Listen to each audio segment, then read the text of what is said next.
Making the same video about the comic book industry trying to make readers angry 6 years later. Sad.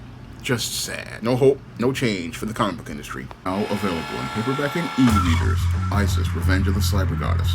The goddess next door takes on the threat of a deadly digital diva driven to destroy the world in this action-packed, all-new Isis series adventure. Get Isis, Revenge of the Cyber Goddess featuring a bonus pin-up and the other 2 books in the Cyber Goddess saga at online booksellers everywhere today. Marvel Comics executive editor Tom Brevoort says he'd rather a book cause outrage than be ignored. And according to an article from Bounding in the Comics, Marvel Comics executive editor Tom Brevoort also says lots of angry people tends to correlate with a lot of people following a project.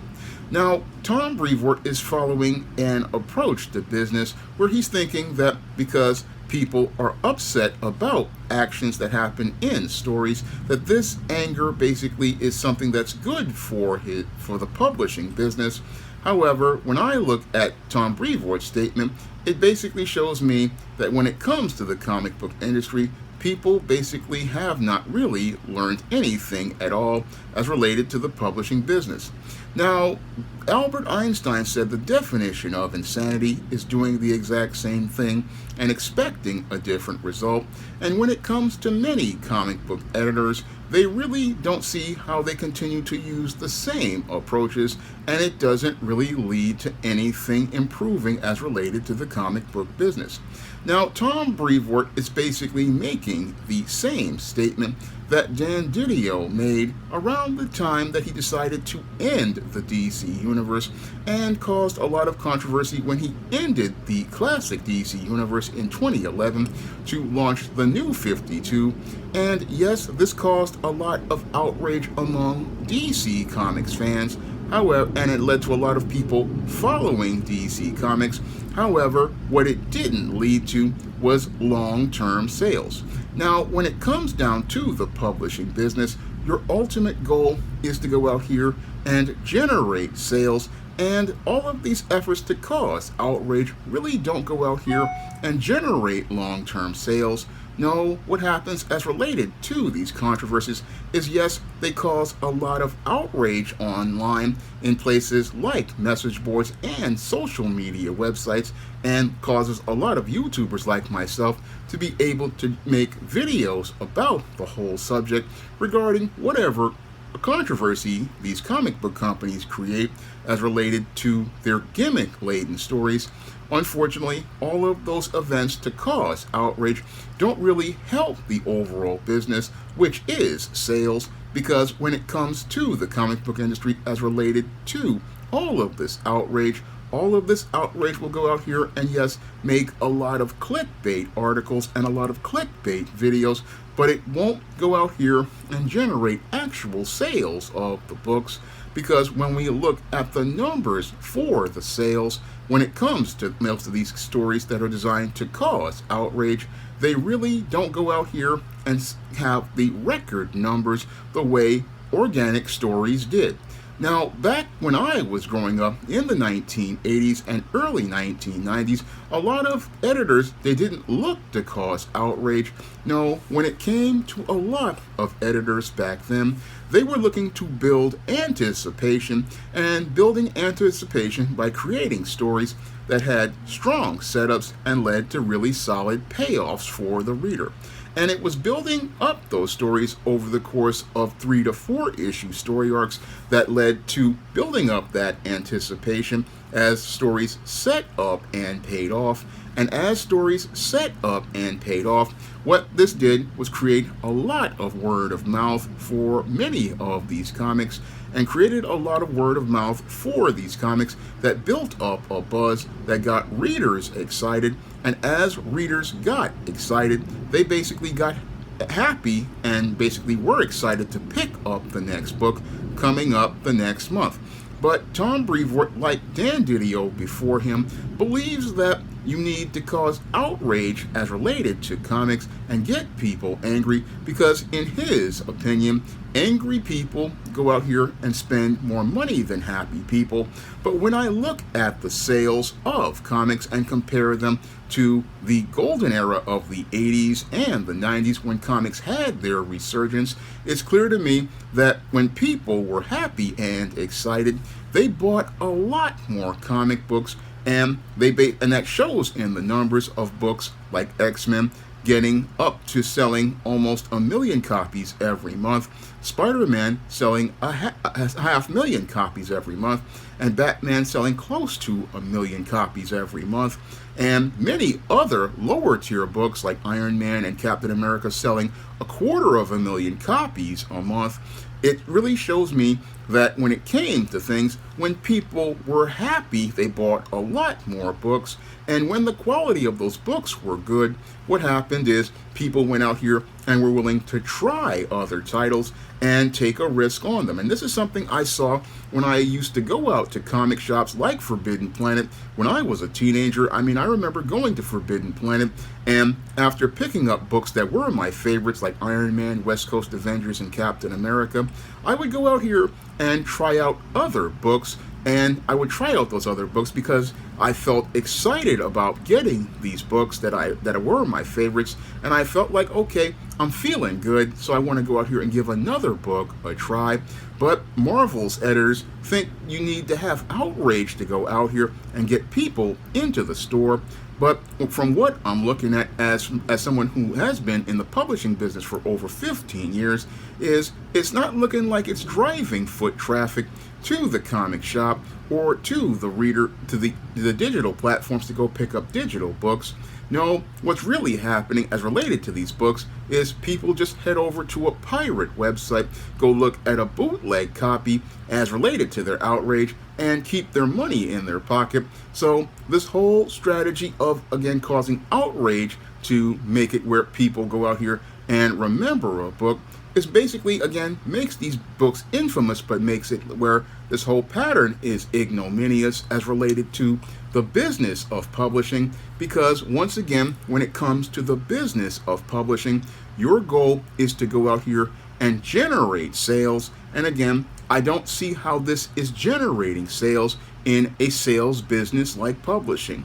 I mean, outraged people, yeah, they get upset online, and they'll go out here and type up a tweet on Twitter, or they'll put up a post on a message board, but that's not putting money in your pocket.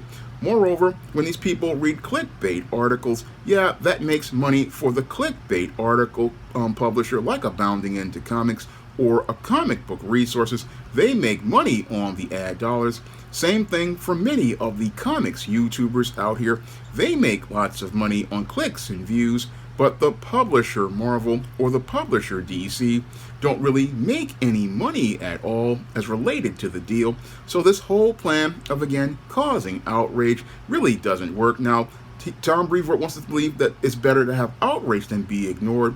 Well, there were a lot of great books in the 80s that people basically missed, but eventually started to discover, like DC's Vigilante and their book, The Heckler, and many other great books. Eventually, people do start to discover these books, and again, they become cult hits. So when he's saying that these books get ignored, no, they really don't. Again, if you can continue to build up that word of mouth and get the word out about a book, people will go out here and start to find that book. That's what I've found over the years working here at SJS Direct.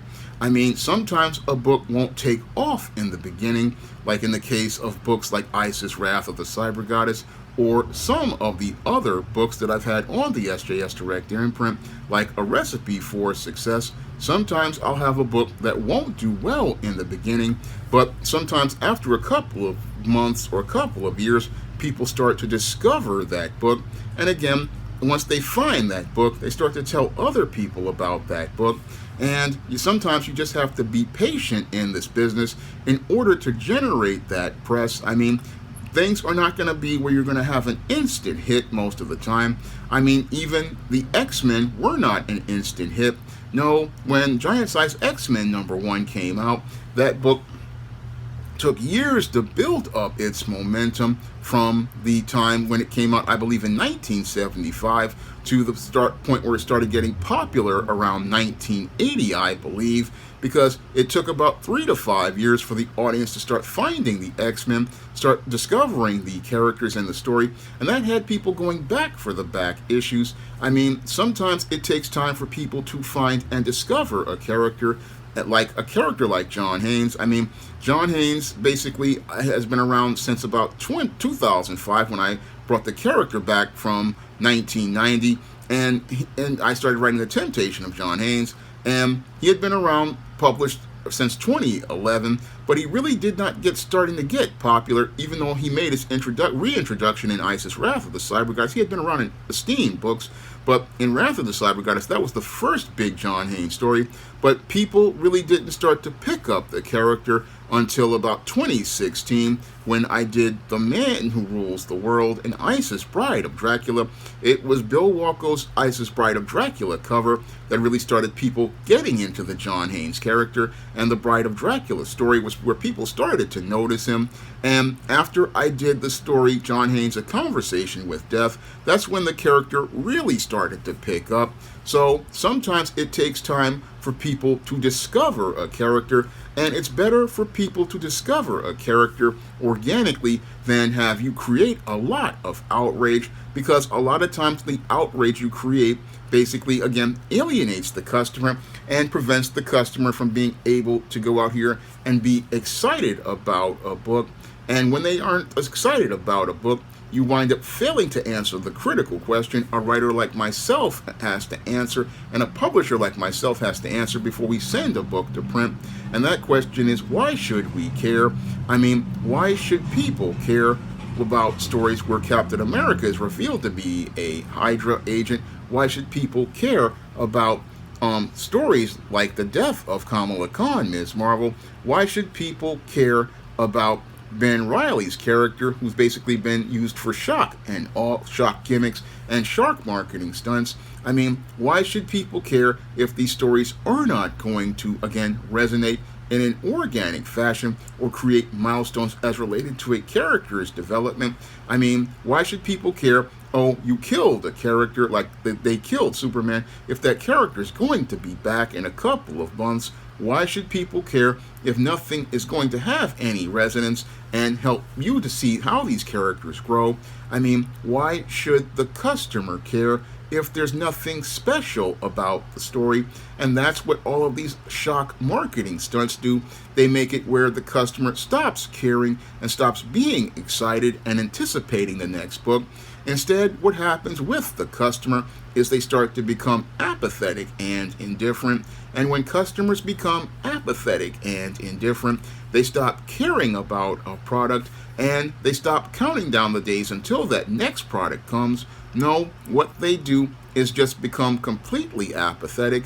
And this is one of the reasons why we've gone from selling close to 1 million copies in the 1980s of books like X-Men, Spider-Man, Batman, and the Incredible Hulk to these books barely selling 10 to about 5,000 copies per book, and us going from 10,000 comic book stores and comics being sold in grocery stores, supermarkets, drugstores, and stores like these 5 and dime stores to basically there being less than 300 comic shops and comics having a median age of 50. And that's what sadly happened with the comic book industry as they continue to look to go out here and generate a lot of controversy. Sadly, a lot of the people listening to this controversy, again, they aren't younger people. They're usually just older comic fans who are connected to the lore. And again, a lot of these older comic fans who are baby boomers and Gen Xers are starting to get old, and a lot of us are passing away. So the people being outraged are very old, and this whole strategy isn't one that's appealing to the younger customer. And because the younger customer, you need to go out here and give them some reason to get excited. You need to go out here and get them to anticipate the next book. But the comic book industry, the big two, don't know how to do this. And since they don't know how to do this, again, sales have been continuing to drop. Yeah, they've been generating a lot of controversy as related to things, but you're not really creating that excitement. And again, if you can't create that excitement, nobody's gonna care. No matter what these companies try to do, what they want to do is now try to use the try to create stories as related to the source material, but the stories just aren't there because the stories basically alienate the customer. Again, it's hard to adapt material that people don't care about as related to things, and that's what they're trying to do with Marvel Studios, is try to use it to create material. But the whole thing is that the controversies they create are not, again, building that buzz or that heat. And you have to build buzz and you have to generate heat. You have to get people excited. You have to go out here and build that buzz. And this is something that guys like Tom Brevoort don't know how to do because they came up in the 90s where gimmicks and shock marketing were all part of the marketing plan for comics. And it wasn't about going out here and building an organic audience the way you can to get people excited about a book. But that approach clearly hasn't worked for over 20 years. But sadly, nothing has really changed. No, nothing has really changed because recently Marvel Comics decided they were going to resurrect the original Gwen Stacy as a mean, action-packed Gwenpool. And again, no reason to care because this character is over 60 years old, and the people who know about the old Gwen Stacy dying are over 60 years old. So you're generating controversy over a character to appeal to an audience whose median age is nearly 50, and many of us were around and knew that Gwen Stacy had already died and Peter had moved on to Mary Jane. So this effort to try to shock readers is one that's completely backwards because you want to shock people with a stunt that really doesn't make the audience of today care. No, people really want stories that make you care, and this is why comics are losing to manga, because manga's audience is about going out here and create and dealing with the positivity of things, and again, making the customer happy. It's all about getting the customer excited. This is what I try to do over here at SJS Direct. I really want to get the customers excited about the upcoming catalogs every year, and I want to go out here and generate a positive buzz with all of my books because, my goal is to build that word of mouth. My goal is to build that word of mouth with the reader and get them excited. This is something that I try to do all the time on the SJS Direct imprint. I want to get you excited so that you can build up your anticipation and look forward to putting in that pre-order for a digital book, or waiting until the day you could drop that order on Amazon or one of these other online booksellers for the paperback. I want to go out here and generate that excitement because, to me, again, I want to build that excitement. I want to get you hyped up. I want to build up your anticipation because people follow projects that they have anticipation for. This is what I used to do when I was a kid. I used to anticipate when those books were coming out, and I would time the week that it would come out. I would know that Iron Man would come out on the last week of the month. I know that X-Men would come out at the middle of the month. I knew that Spider-Man usually came out at around the first week of the month. I mean, I built up an entire schedule for these books, and I knew when they were coming out, and I was looking forward to heading over to the newsstand when I was a teenager back in the day. And again, this is what you would think Marvel's editors would be focused on, building up that buzz, letting people know when something's going to come out, like I'm always telling people right now. Again, the SJS Direct 2025 catalog is going to kick off on March 21st with John Haynes, A Thorn in My Side, and it's April 25th for Steam Season of the Witch Girl. And I try to build up that buzz and that excitement because I know that happy people spend money, and in fact, happy people spend more money because from what I've learned from retailers, when people are relaxed, they tend to spend more money. This is what supermarkets know how to do. That's why they play soft music. That's why they have bright displays. They want to get you relaxed and serene. Same thing with clothing retailers. They want to get you relaxed in the store. And if you're relaxed in the store, you tend to buy a lot more. You tend to buy more than you would because you start looking at items and you start saying, I'm feeling really good. Instead, I may have just come here for a pair of pants, but I see this shirt over here. It's looking cool, so I'm going to go pick that shirt up. Or I'm going to head over in the supermarket. I just came here for some frozen pizzas, but those garlic knots are looking good, or that garlic bread is looking good over there, or them cakes over there is looking good. So people tend to spend money when they're feeling relaxed. And the whole thing with the comic book business is that it's not making people relax, and that's one of the reasons why you're not generating the sales. No, you want to go out here and create books that build your people's excitement, get people in a good mood, because people have hard days, they have rough days, and they want to find a way to escape for a while.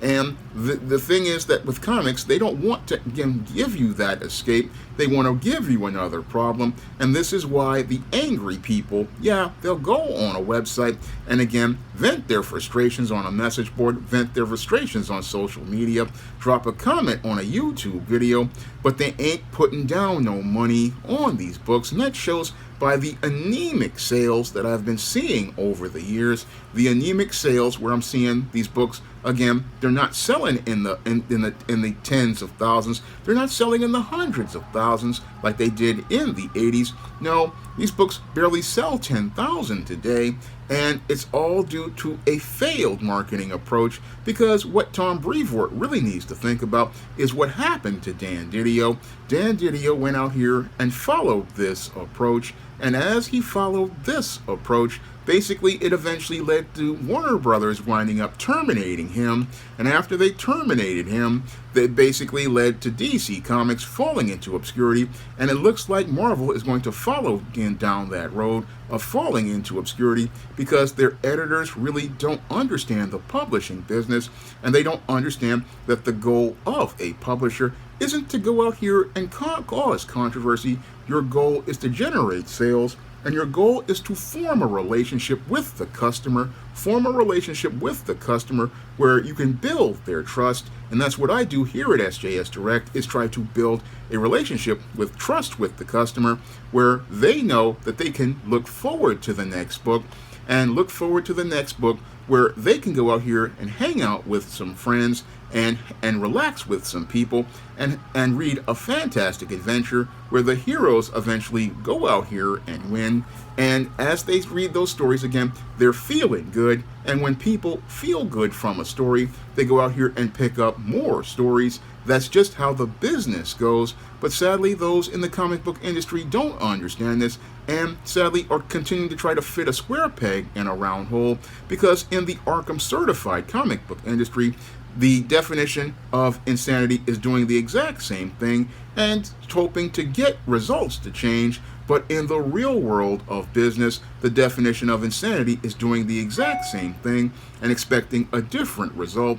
And sadly, this is the main reason why things are never going to change in the comic book industry until these toxic people are taken out of the business. Now, my first full comic, John Haynes at Death's Door, is available in paperback on Lulu.com, and you can pick up a paper copy for the same price people paid for it in the 2022 Kickstarter.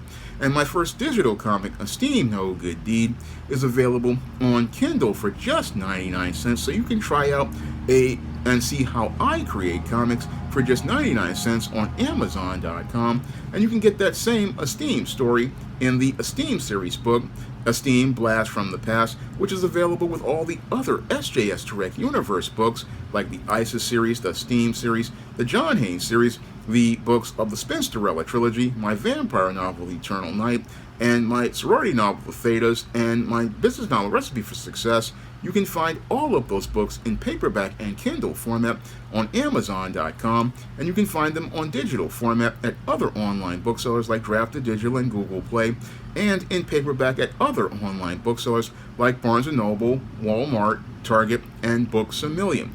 And if you want to see me make more videos, taking the comic book industry to the barbecue, or help me to be able to pay for the covers for upcoming SJS Direct books and interior art for SJS Direct projects, you can drop a donation to the Patreon, the PayPal, or the Cash App by clicking the links in the description box. That's all I have to say for this video. You can comment, rate, and subscribe. Now available on Lulu. John Haynes at Death's Door. The man who rules the world takes on the Greek god of death in this action-packed, all-new John Haynes comic book. Get your copy of the first John Haynes comic at lulu.com today. Now available in paperback and Kindle Unlimited. Isis, All That Glitters. The goddess next door takes on a bikini-clad bank robber in this action-packed, all-new Isis series adventure. Get Isis, All That Glitters in paperback and Kindle Unlimited today. Now available in paperback and e-readers. E-Steam Horror of the Hyena Woman. Hell's Aspiring Angel takes on a wicked werewolf in this action-packed, all-new E-Steam series adventure. Get E-Steam Horror of the Hyena Woman in paperback and e-readers today. Support Black-owned and Black-operated digital broadcast media. www.niceradionetwork.com. Nice Radio Network, broadcasting 24 hours a day, 7 days a week.